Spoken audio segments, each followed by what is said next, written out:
Nakakaiyak, katawan ni Doc Willie Ong iniuwi na sa Pilipinas.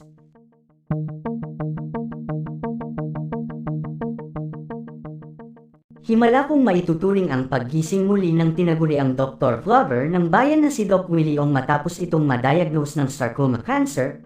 Matatandaang nitong nakaraang araw lamang ay ang doktor mismo ang nagbalita ng kanyang malubhang sakit na pinagdadaanan.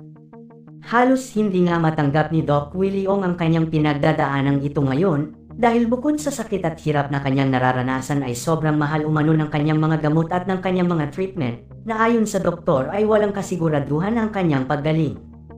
Himala na lang nga daw ang makakapagpagaling sa kanya ayon sa nauna nitong pahayag patungkol sa kanyang malubhang sakit. Mangiyak-ngiyak ding inamin ni Doc Willie na maaari siyang mawala ng buhay anumang oras at araw sa mga sandaling ito.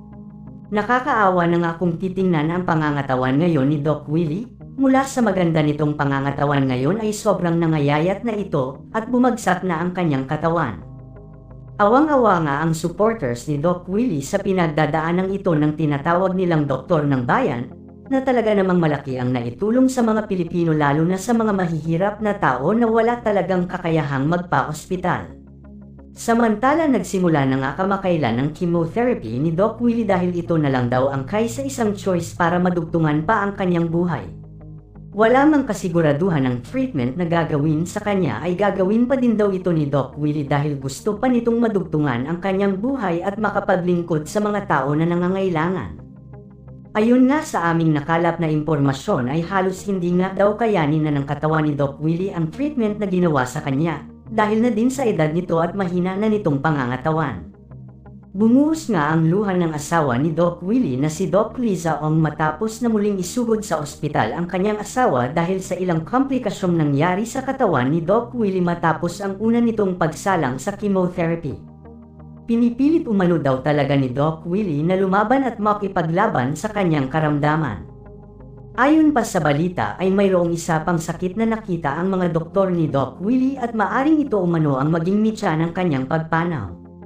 Kung magkataon nga daw na lumala pa ito at hindi agad malaman kung saan ito nagmumula ay wala na nga daw magagawa pa ang kanyang mga doktor sa ibang bansa kundi ihinto na ang treatment ni Doc Willie. Dahil sobra na umanong risky sa buhay ni Doc Willie ito dahil baka imbis na madugtungan ang kanyang buhay ay ito pa ang maging mitya ng kanyang mabilis na pagpanaw. Samantala dahil nga sa pangalawang sakit na ito ni Doc Willie ay nais na ng pamilya Ong na maiuwi muna si Doc Willie dito sa Pinas habang masusing pinag-aaralan ng mga doktor ang isa pang sakit na ito ni Doc Willie Ong. Nais nga daw ng pamilya Ong na makasama muna nila si Doc Willie dahil sa pangamba sa buhay nito at ito din na daw ang nais mangyari ni Doc Willie na makauwi muna sana sa bansang kanyang sinilangan at mahal na mahal bago ito tuluyang bawian ng buhay.